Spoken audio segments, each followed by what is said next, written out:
Cowboys versus Giants, a rare 1 p.m. window game, Eastern time, for the Dallas Cowboys. Line has moved a little bit, 4.5. It's kind of dropped, so more money coming in on the Giants, which great.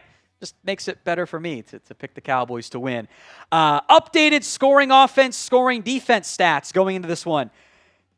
Giants are the league's worst offense. They scored 6 points. It's just one game. They'll ebb and flow and change a lot, but not exactly a good thing on that front for the Giants. We'll break this game down in depth. We will be live for the game as well. Start time, 11:30 a.m. Eastern is the plan here on the Cowboys Report. Live for pregame and build-up. Live for the game itself and do post-game videos for you as well. Hit that sub button if you haven't already. YouTube.com/@CowboysTV. The Week 2 injury reports, as I'll make note every week, we're filming this Thursday evening, so sometimes stuff changes as you get closer to kickoff there. Daron Bland, not expected to go. Malik Hooker has a foot that, barring a setback, should play. Andrew Thomas, big question marks here. He practiced late in the week last week, but then didn't practice early this week. And that's just like, that's kind of a red flag after several days off. So we'll see about Andrew Thomas. That'd be a significant loss for the Giants. Certainly one to monitor. Micah McFadden is not going to play. Expectation, the comments from others have been that Wan'Dale Robinson, Malik, Nabers are going to be able to play. But certainly ones to monitor on that front, with Nabers kind of always being banged up and having something going on there. But I think the main one to watch is Andrew Thomas. That'd be a huge loss for the G-men. Let's talk matchups to watch, Cowboys-Giants. And I could have done every single top 5 Giants lineman against the top 5 Cowboys offensive linemen. I'll just group it together as one because you got some key players here. You got first-year right guard Tyler Booker, who I thought was struggled with stunts. If I were the Giants, I'm stunting at Booker, and I'm going to keep stunting him until he gets better at picking them up. Thought Terrence Steele was actually pretty solid against everyone but Josh Uche. And was a great run blocker against the Eagles.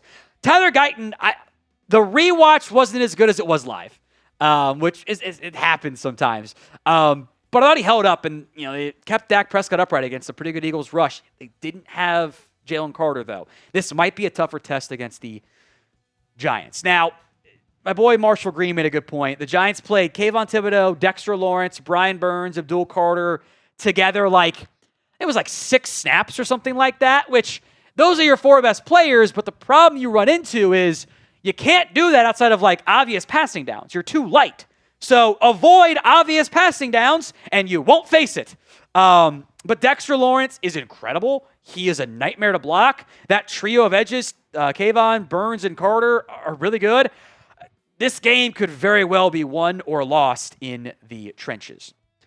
Who you got in this one? C for the Cowboys, G for the Giants. It is the pinned comment on today's show. I want to see 1,000 C's in the comment section of today's show. So go vote. C for the Cowboys, G for the Giants.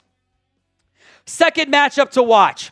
Cowboys run defense against the Giants run offense. Now, against the running backs, the Cowboys defense did a pretty solid job. There were a couple missed tackles that boosted the numbers, but they kind of did they did an elite job against inside runs. The Eagles had no real success. 24 carries, 96 yards, just a 4-yard average, 42% success rate. By Eagles standards, that was not very good. The Giants on the ground last week against the Commanders, how do I put this delicately? In the words of the great Tate Martell, he's ass, my dude. 10 carries, 24 yards for Tyrone Tracy. Okay. Devin Singletary, 3 carries, 9 yards. Okay. Cam Scatterby with a great run on the catch, but 2 carries, -3 yards. Lock him up on the ground. Don't let him get going. And make the Giants have to beat you through the air with Russell Wilson, and we'll talk about that stuff later on too. I want to see a strong Cowboys run defense effort. Otherwise, could be a very different game for the Giants offense. Third matchup to watch. Dallas in the red zone. I put Donovan Wilson up there because he's a captain. And the Giants in the red zone. So red zone defense for Dallas, Giants red zone offense. Stats from my boy Marshall Green. F. Marshy as always still.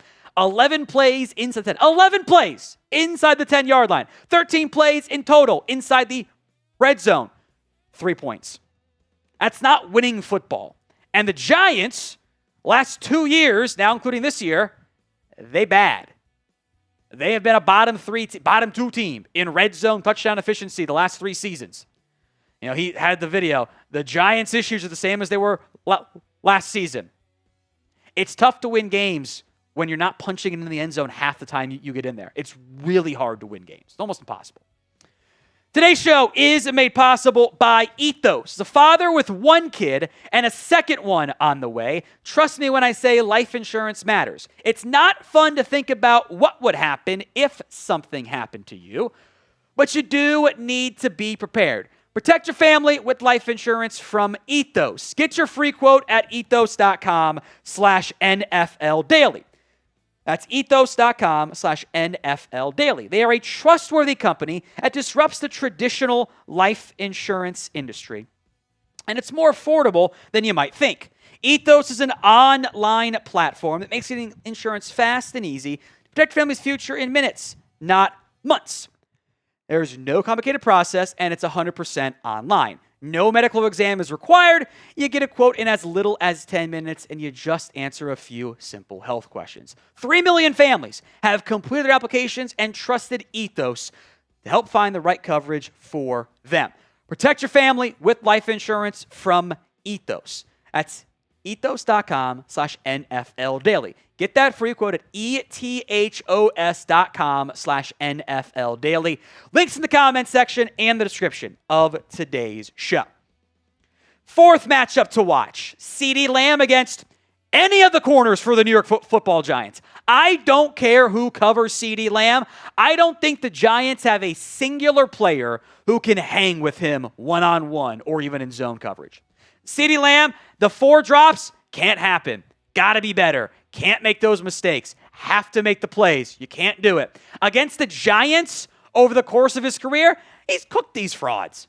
859 yards in 10 games played. It was going to be a little bit higher had he had the not great final game. Over the course of a season, he's putting up 1,460 yards. Like, he's putting up all-pro receiver numbers. You think Paulson Adebo can cover him?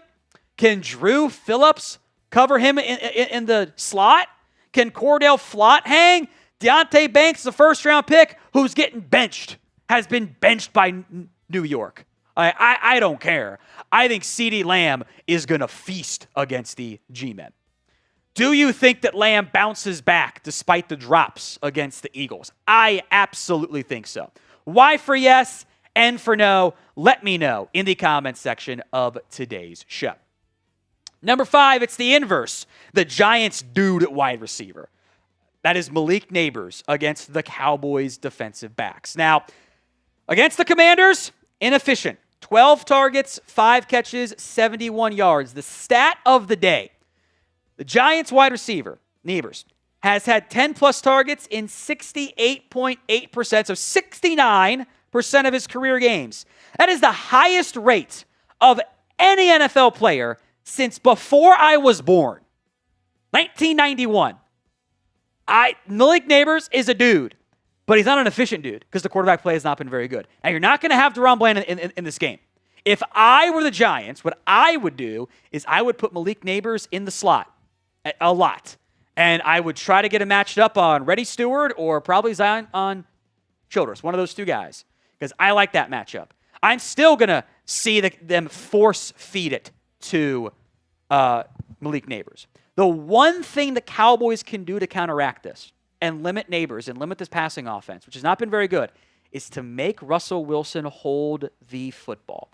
Russell Wilson was once one of the best backyard quarterbacks in football. The highlights, him running around, making plays, buying time, chucking it downfield. He ain't that guy anymore.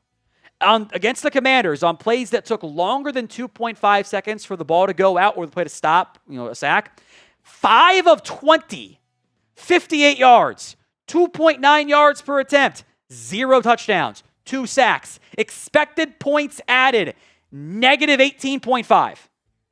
The only quarterbacks who were worse on a per-play basis, Bryce Young and Tua. It's a bad combination to be in. The Giants' offensive line is shaky. You get in when Russ gets the ball quickly, it was pretty solid against the Commanders. I think the advantage is very much in favor of the Cowboys in this area. Players to watch now. Kenneth Murray. We'll go a little bit rapid fire here. I want to see more and better from Kenneth Murray.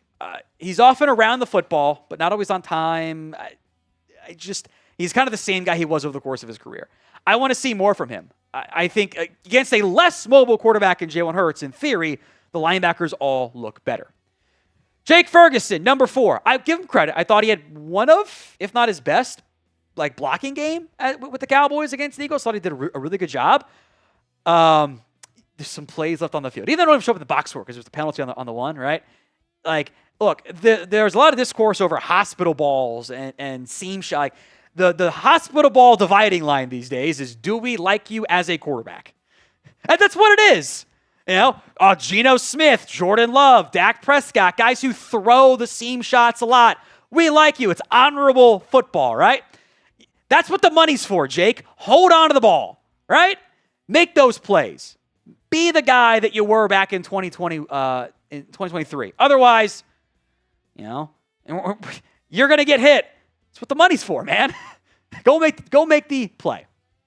Number 3 is George Pickens. I am not as doom and gloomy as I know some are, having rewatched the All-22. Yeah, there were some plays where the effort's not 100%. If we're being honest here, you can do that for every wide receiver in the NFL, except for the blocking receivers, right? I wanted to lock it a little bit more. We'd also all feel better about his stat line if the 50-yard penalty, 45-yard penalty, whatever it was, counted, which should count, by the way. Credit fantasy people with the penalty yardage, because then it's 4 for 70. Okay, we're not mad about it. Would not be surprised if the Cowboys get Pickens going early in this one. Who scores the first touchdown for the Cowboys? Let me know in the comments section of today's show who scores that first TD for Dallas. Osa Odighizuwa. We spent a lot of time talking about the pressure for the Giants, and we'll see if Andrew Thomas plays, but he's my high-paid defensive lineman now. John Runyon, John Michael Schmitz, Greg Van Roten, have success, Osa. Be disruptive. I've seen him. I kind of saw Osa last year in particular under the radar. I probably should have built a graphic for it. Has kind of dominated the Giants. He's been really impactful against New York specifically. I think he's going to have a big game. Finally, I'm not going to put the quarterback on there every week, but I've got pretty damn high expectations for Dak Prescott this week. And I do think, frankly, he's going to meet them because he always meets them against the Giants. His career, 7.9 yards per attempt, 29 TDs, 8 interceptions. He's won not 1, not 2, not 3, 13 straight games against the Giants. 13. My child has never seen Dak Prescott lose against the Giants. And that was before we even trying, so it's kind of cheating. I've been almost been dating my wife the entire time. It's been that long. Not quite as long, but still, you guys know what I mean. 28 TDs, 6 interceptions. You can do the proration. He's an MVP quarterback against the Giants. All he does is light those dudes up. It's all he does. I fully expect a big game out of Dak Prescott this week against the New York Football Giants. If it doesn't happen, I'll be disappointed, if not outright mad.